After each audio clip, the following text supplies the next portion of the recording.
Sometimes I feel like a star, but only strictly where I'm famous. I'm in this for the longest haul, like we'll see where it takes us. I'm throwing back these double shots like whiskey here is weightless. Cause this career I chose was even riskier than Vegas, yo.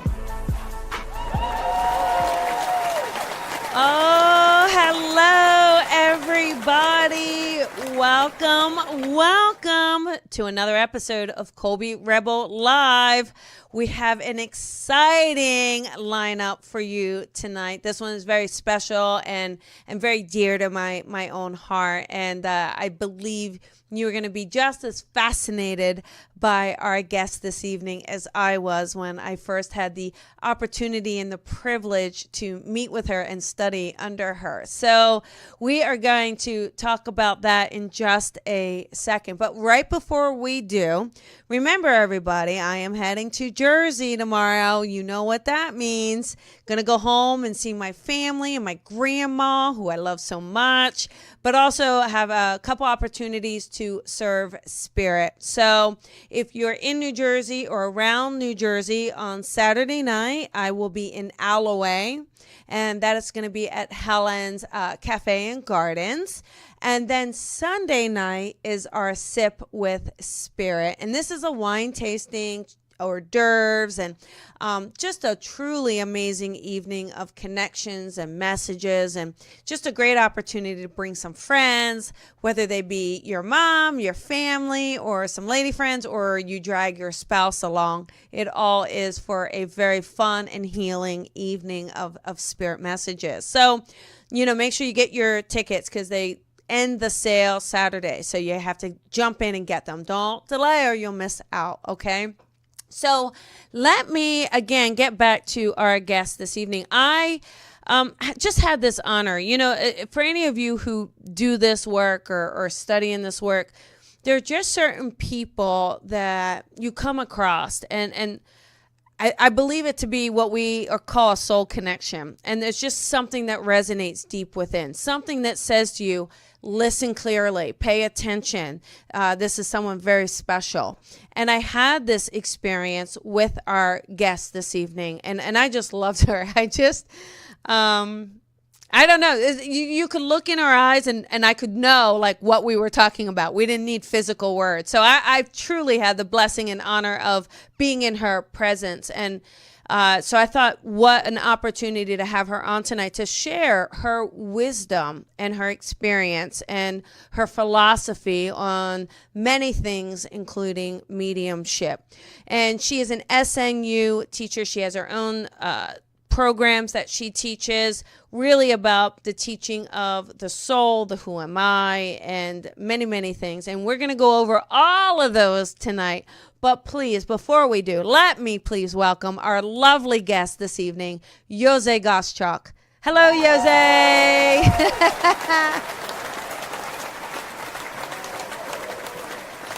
Hi there, Jose. How are you? Oh, unmute, Jose. She's on mute. Does she know to do that? Yes. Yay!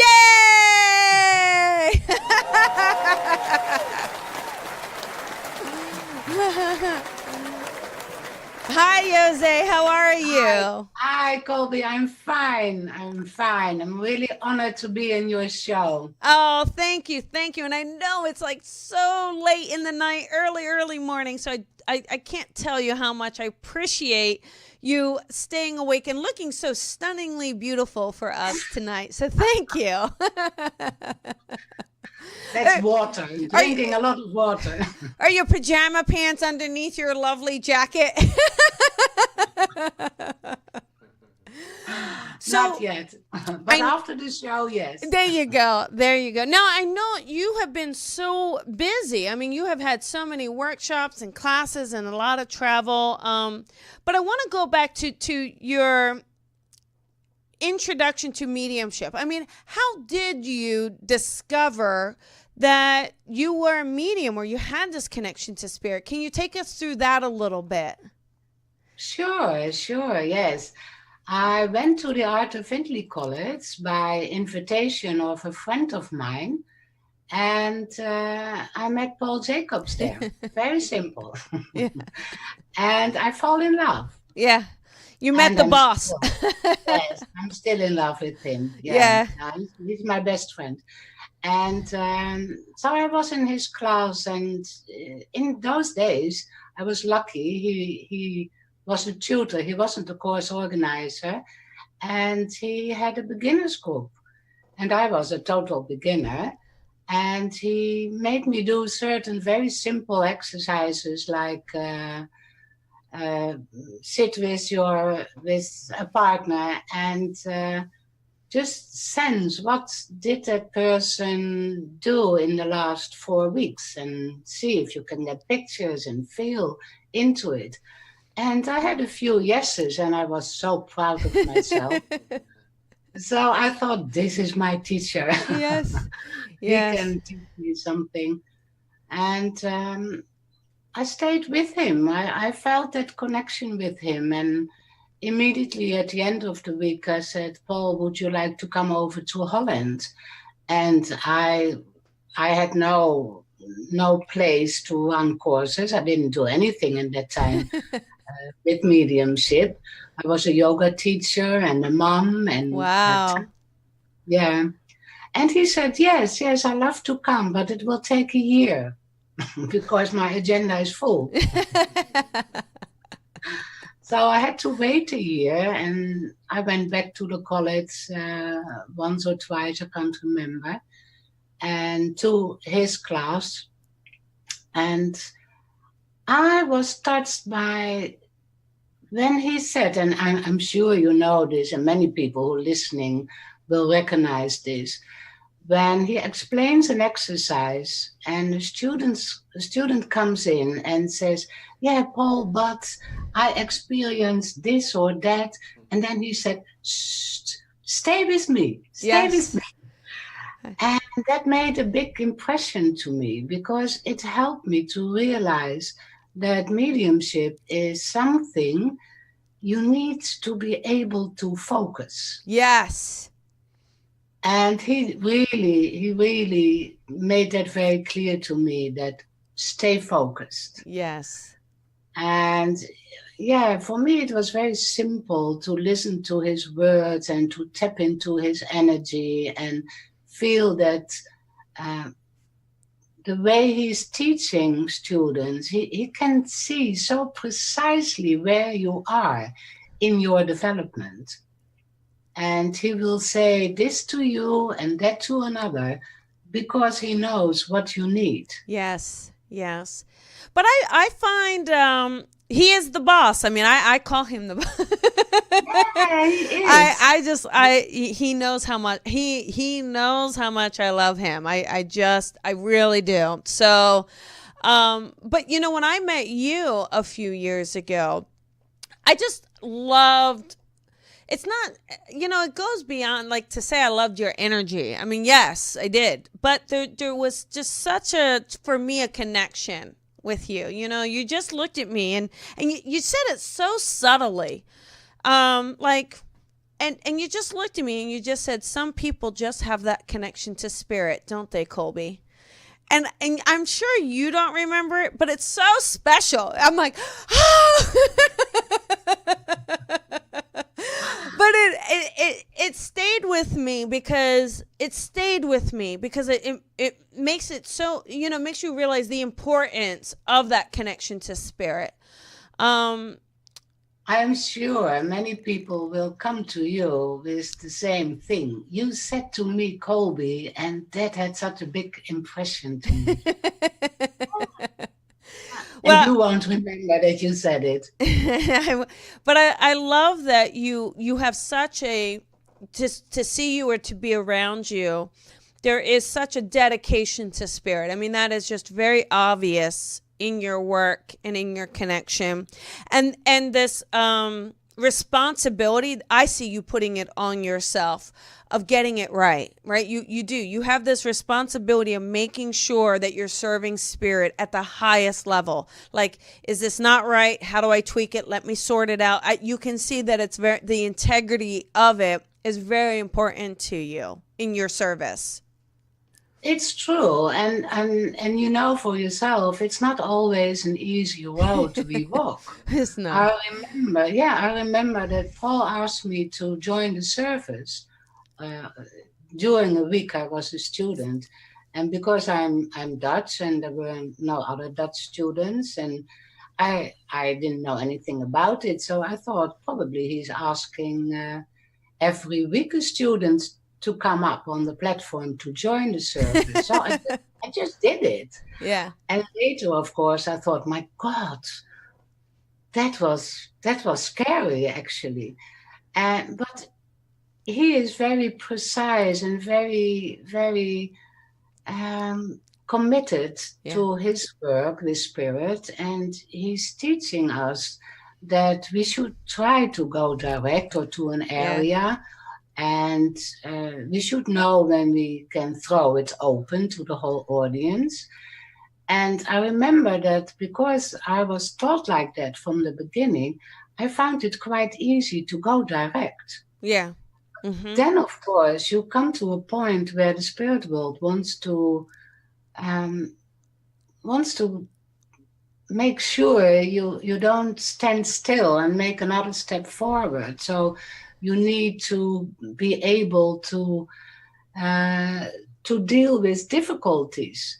So at a certain moment, I wasn't able to go direct anymore, and that probably took me 6 months Yeah. in the sanctuary at Art of Findlay College, but also back home.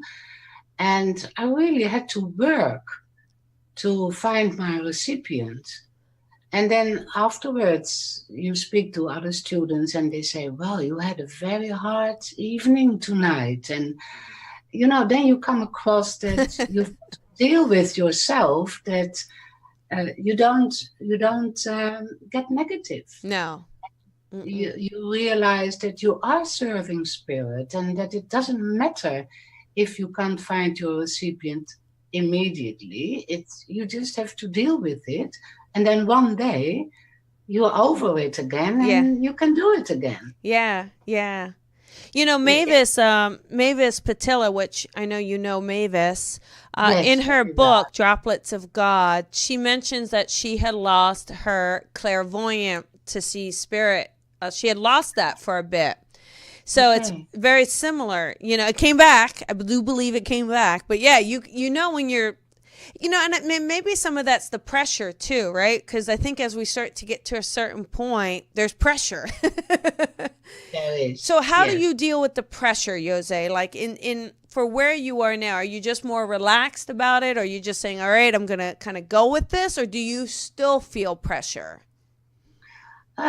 Sometimes there is pressure. It depends what the situation is, and there's always that nice bubbling energy, a little bit of nerves. Yes, which is fine.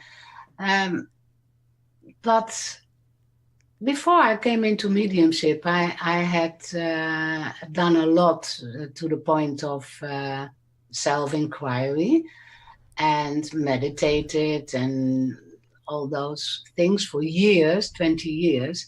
And I remember saying to Paul, I wish I had met you before and spiritualism before.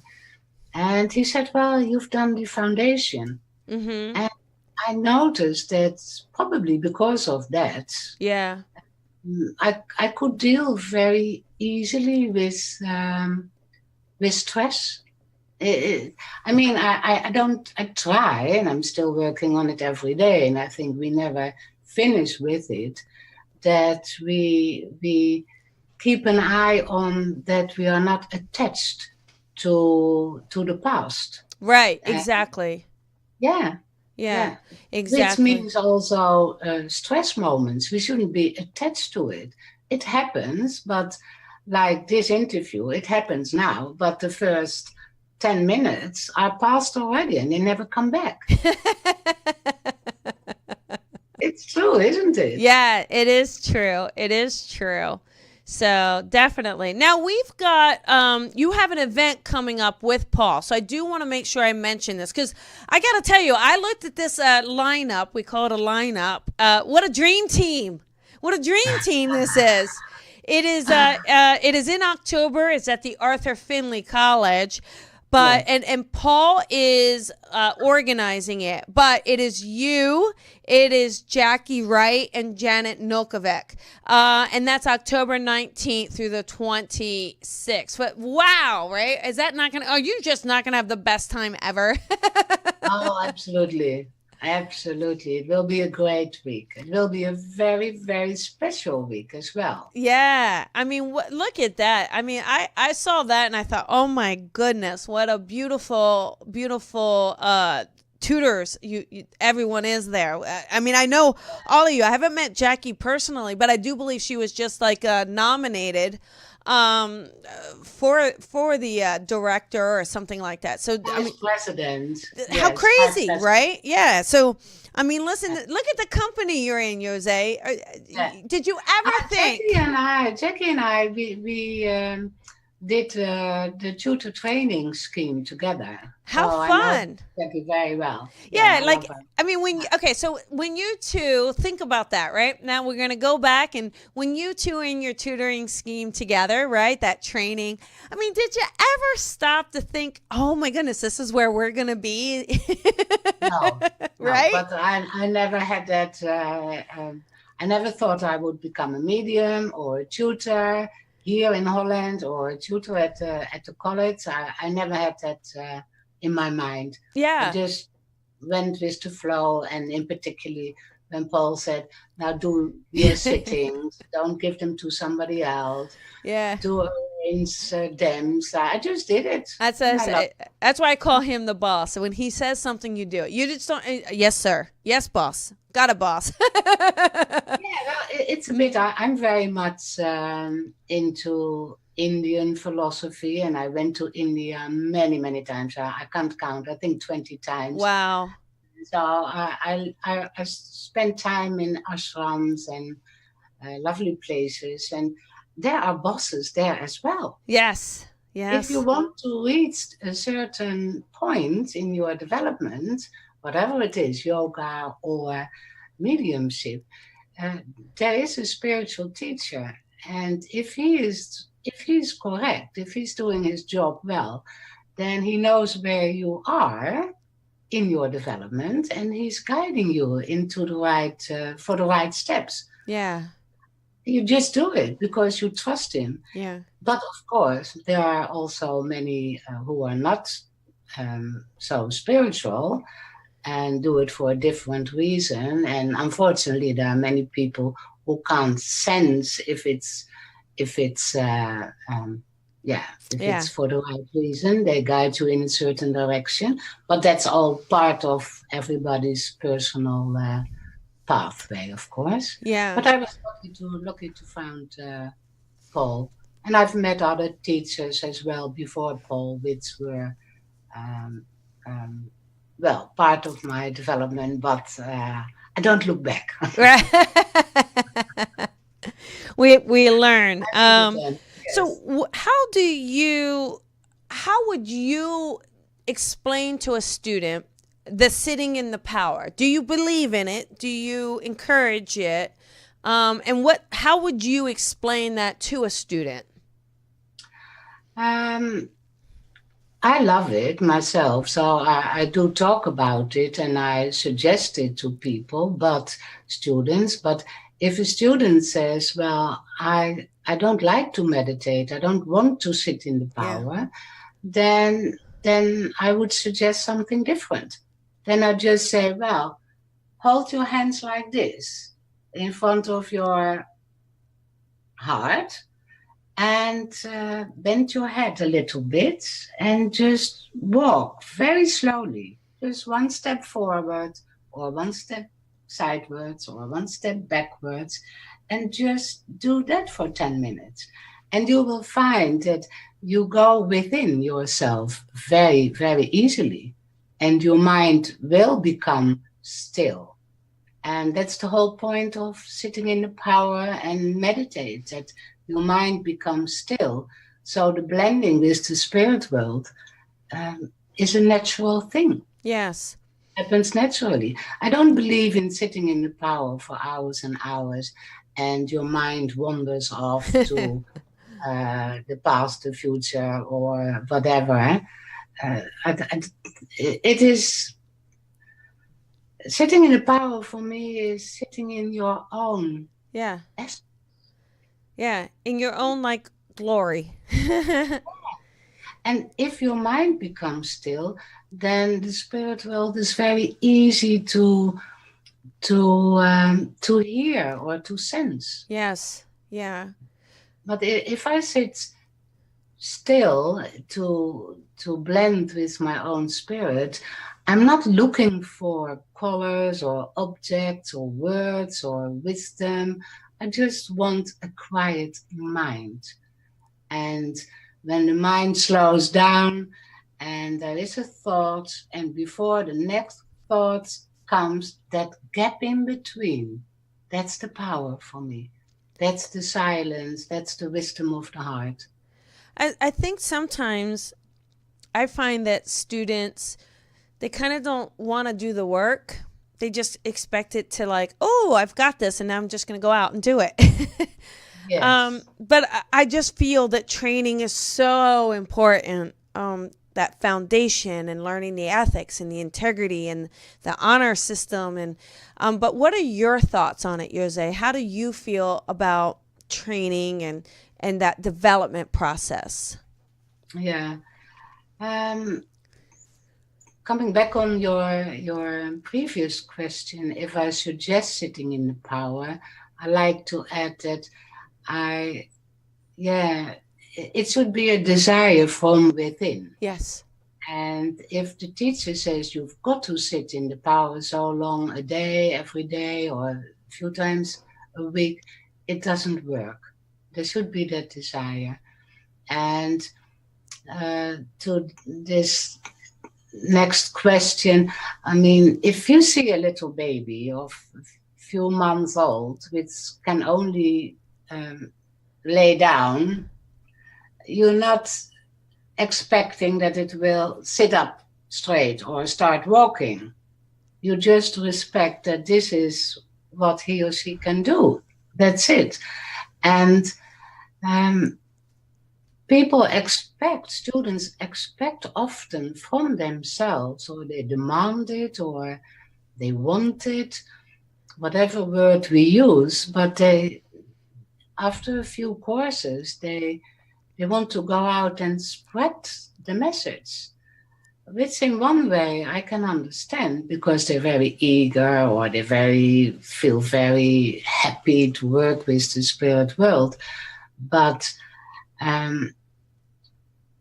we also see many students go out too early, and then when they get problems when they work, they're not strong enough within their mind and within the blending with the spirit world, and they expect the spirit world to come closer, but they can't come closer. We blend with the spirit world, and then when we know the techniques and we've worked on ourselves and we went through all the difficulties, then you find that when you start working, when the blending is there, and as soon as you start working, you know what to do, then the power is coming. Yeah. But that takes several years. Yeah. Yes. So, yeah.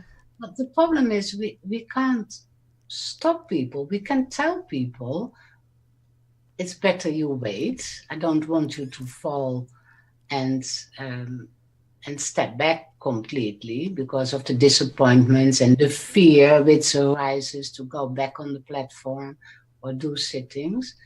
But if students are not listening, if they think they know better, there's nothing we can do really. Yeah.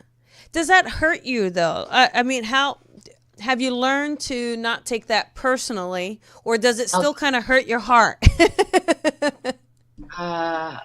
It can hurt my mind, but it can't really hurt my heart. Okay, good. Okay, that's great. I love that. I can think about it and be a little bit irritated, but that stops very, very quickly because there's nothing I can do. Yeah, I love that. Of course, I wonder, have I been maybe too enthusiastic about where they are? Have I missed something? Could I could I do something? Could I have a talk with them? But if not, I mean, at the moment there are also students, they shouldn't go out. And I saw a few days ago that they're doing a workshop. Yeah. Yeah. They're students. Yeah. Yeah. Not ready at all. Yeah. But I also do believe, Colby, and I'm sure you agree with that, that we meet people we should meet. And probably they meet people and those students are very happy with them because they are at a point in their development that they still get something from it. Yes. Yeah. So Yes. So now one of the questions that someone submitted to us wanted to know, what do you do if your family, like if you're wanting to pursue mediumship, but your family disapproves of it? Do you have any thoughts on that scenario? yeah, that's a difficult one. Yeah. Difficult one. Yeah. I mean, I run a 3-year academy for mediumship. And I ask people when we start, how is it back home? Is your partner okay with you coming here, developing your mediumship? And let's say from the 20 people, there are often 10 at least where it's very difficult to talk about their mediumship back home. And the second year, it's maybe 9 or 8. And the third year, it's less. Okay. And then at the end of the third year, when we finish the 3 years, we have a gathering here and they get a certificate for attending the 3 years. And we invite the partners as well. And there are many partners who have never been here before. And only then, when they are here for an evening and they get a glass of Prosecco, we do little speeches for each student. And sometimes we ask the partners, did you see any difference? Or what do you think of your wife or your husband now? And it's amazing to hear that they did see the difference. And even those who only saw it maybe in the last couple of months, because sometimes it's difficult to see a difference of your partner because you see your partner every day. But overall, those years, I can say there has been one situation after 3 years being here as a student where I heard one student saying, still my partner isn't agreeing with it. Yes, and all the others, they go through difficult periods because the student is developing and going through a spiritual process. They are looking at who they are and looking at what their convictions are and try to let go of certain habits, etc., etc. And the partner often can become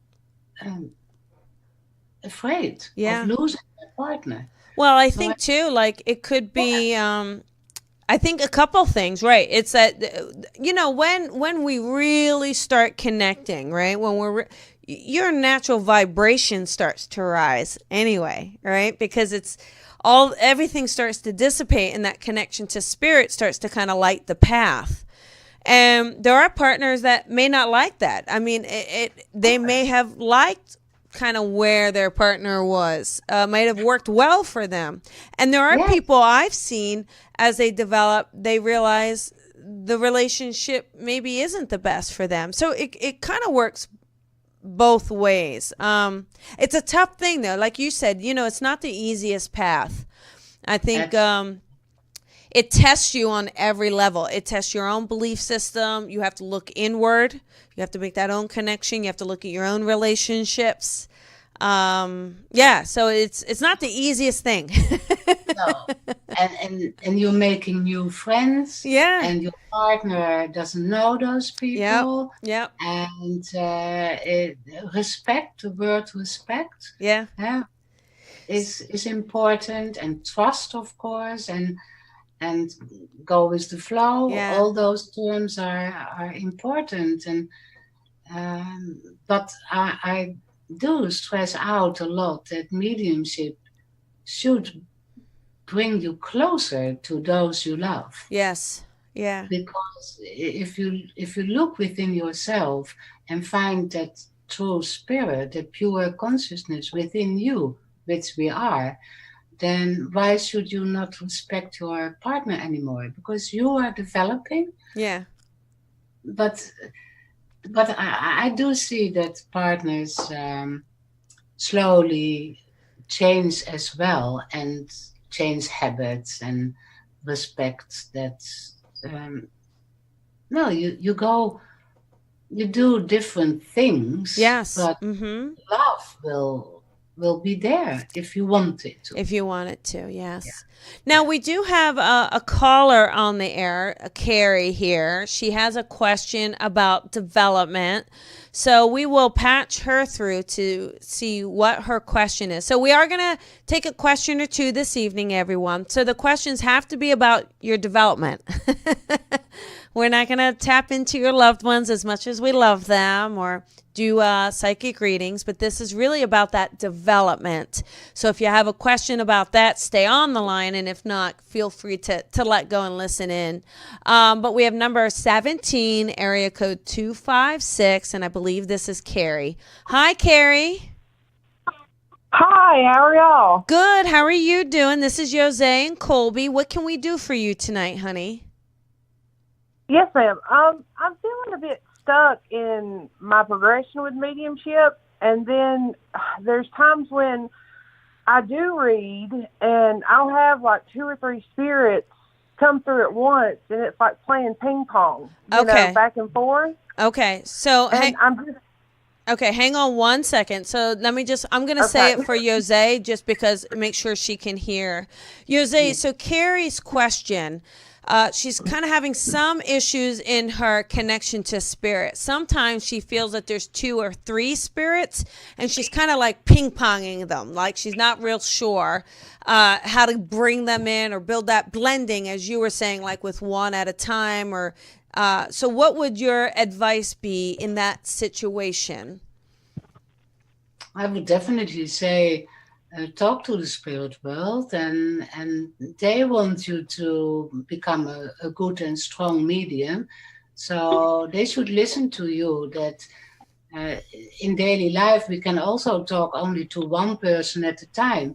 So they should wait if there are 2 or 3. It's not always the case. Sometimes people think there are 2 or 3 people from the spirit world, because the information is not strong enough to be recognized by one spirit. So, but I would suggest just maybe you can try to ask somebody who you want to contact from, so you know I should connect to Father, and stick to Father, so that the spirit world knows he just wants Father. Yeah. Well, there you go, Carrie. Does that help, honey? Yes, ma'am. Thank y'all. Yeah, you know, and just keep developing and working on it. You know, so even though if you're doing readings, make sure you're training as well, right? Because the training gives you that nice little playground, that practice field, right? And then you go out for the big game. Okay. So don't forget to do both, even if you're doing it. Okay, thank y'all. You're welcome. Have a good night. Have a good night.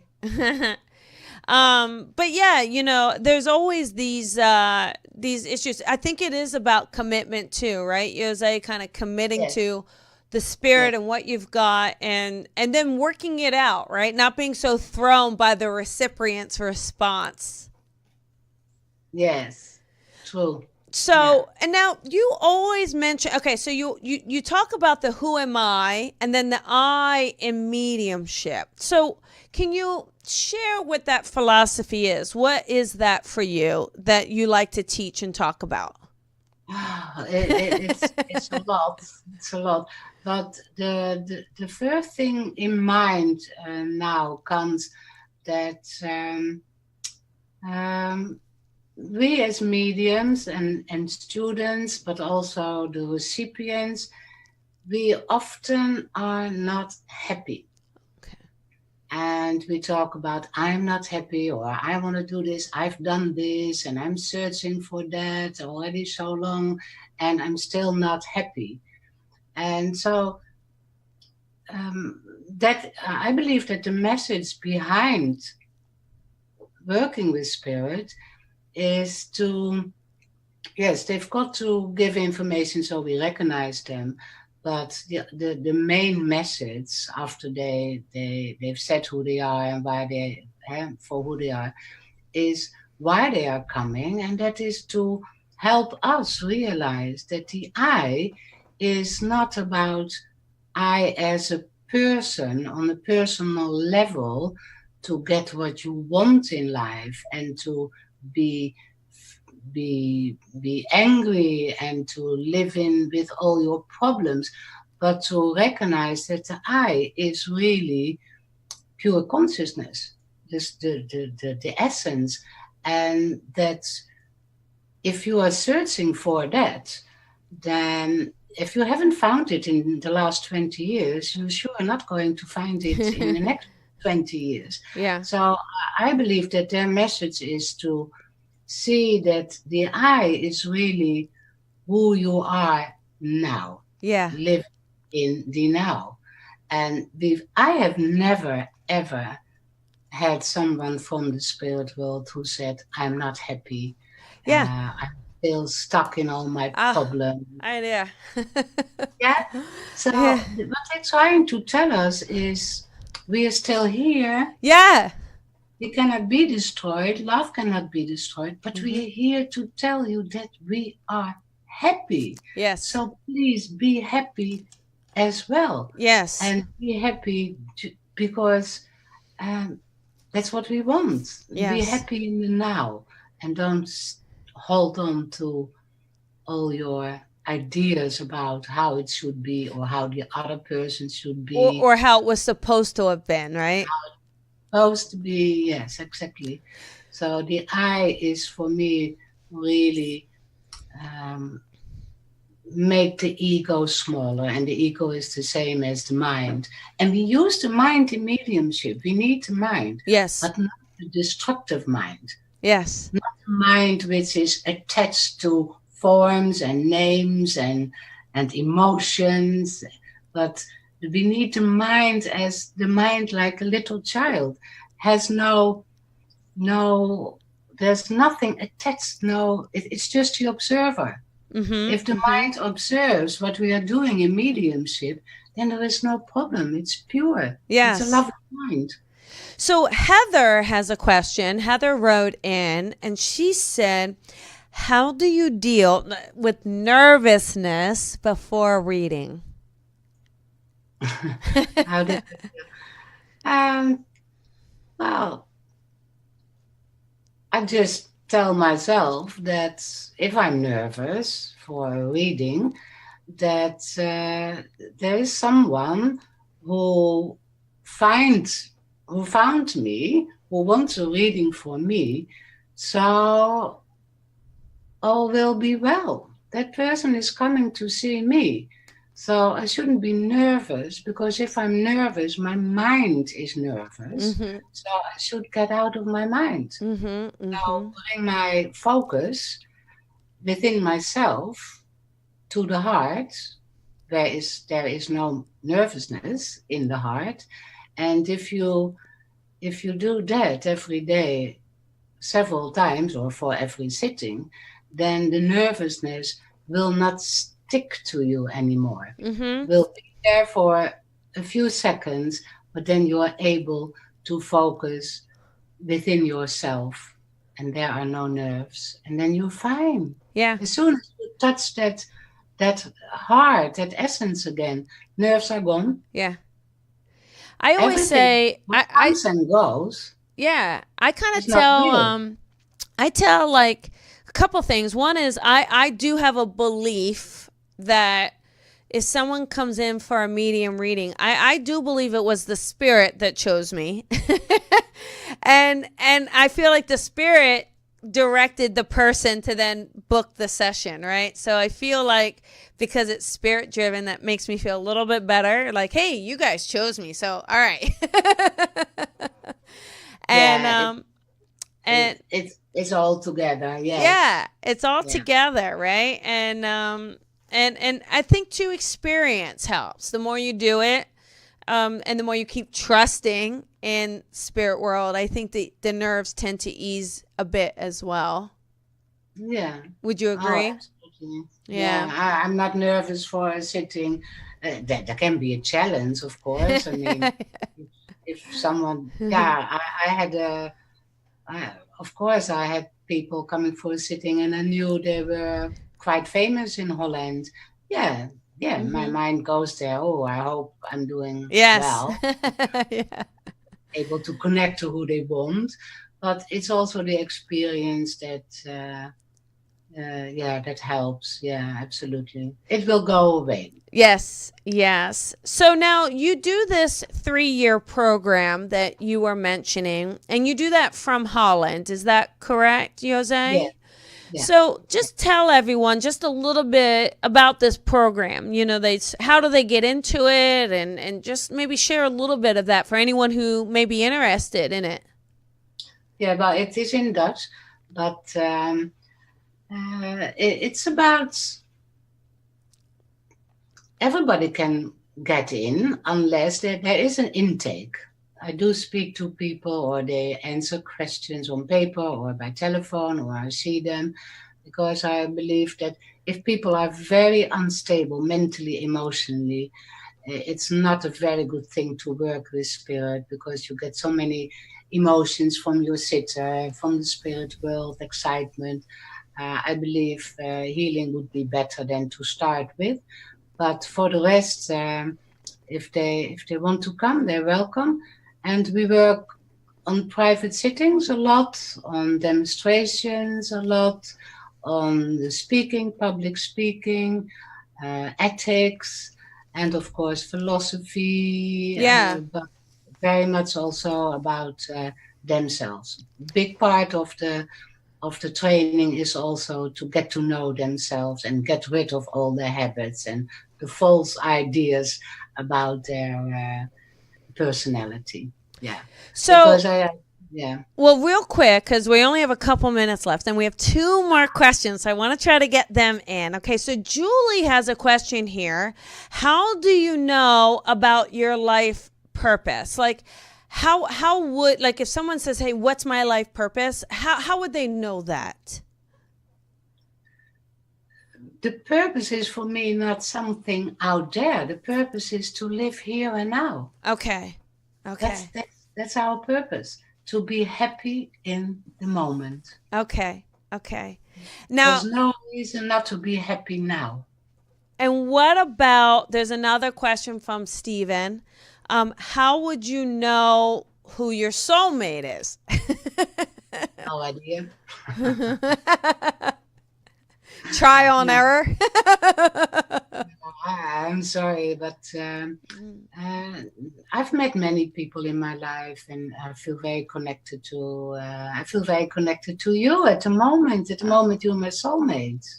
See, thank you. I believe people come into our lives at certain times and for certain reasons, and there is that soul connection, right? There is that soul to soul, and it will stay with us. Yeah, exactly. Yes.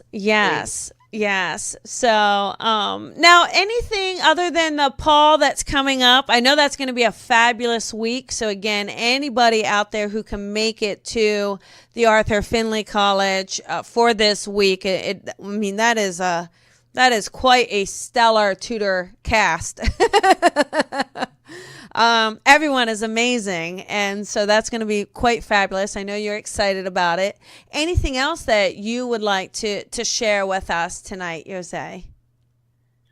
Oh, I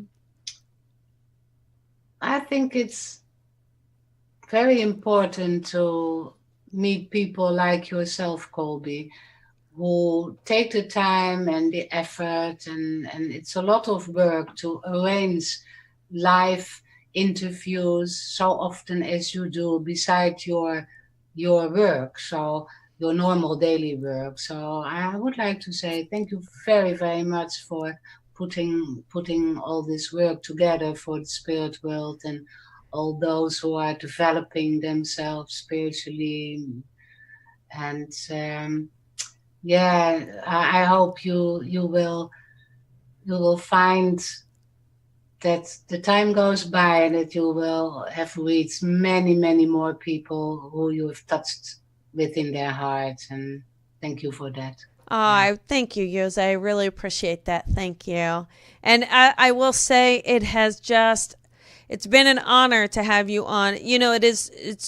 We have to share the mediums, the teachers out there who are truly dedicated to spirit. And like I said, when I had the beautiful privilege of meeting you a few years ago, you did touch my heart, truly, and it stayed with me. And your words stay with me, your teachings stay with me, and I integrate them and practice them as to the best of my ability. So I want to thank you for sharing that and for sharing what you do. And honestly, I really want to thank you for staying up till 2-3 in the morning for us. I feel totally awake. Yay! And that's what working with the spirit world does, eh? It does. They do wake you up, don't they? So listen, everybody, Jose is on Facebook, so feel free to like her page, follow her. If you're at the AFC, take a class that she is tutoring. It will be fabulous. And if you happen to speak Dutch and can take her 3-year program, what an opportunity that is in itself. So, Jose, I do want to thank you so much for your time, for your energy, for your incredible wisdom, and your lovely words this evening. Thank you, Colby. Thank you very much. All right, now put your jammies on and get some sleep. I will. Okay, all right. Bye-bye. Bye-bye. Have a good time with your family. Thank you. Have a good night. Good night. Ciao, ciao.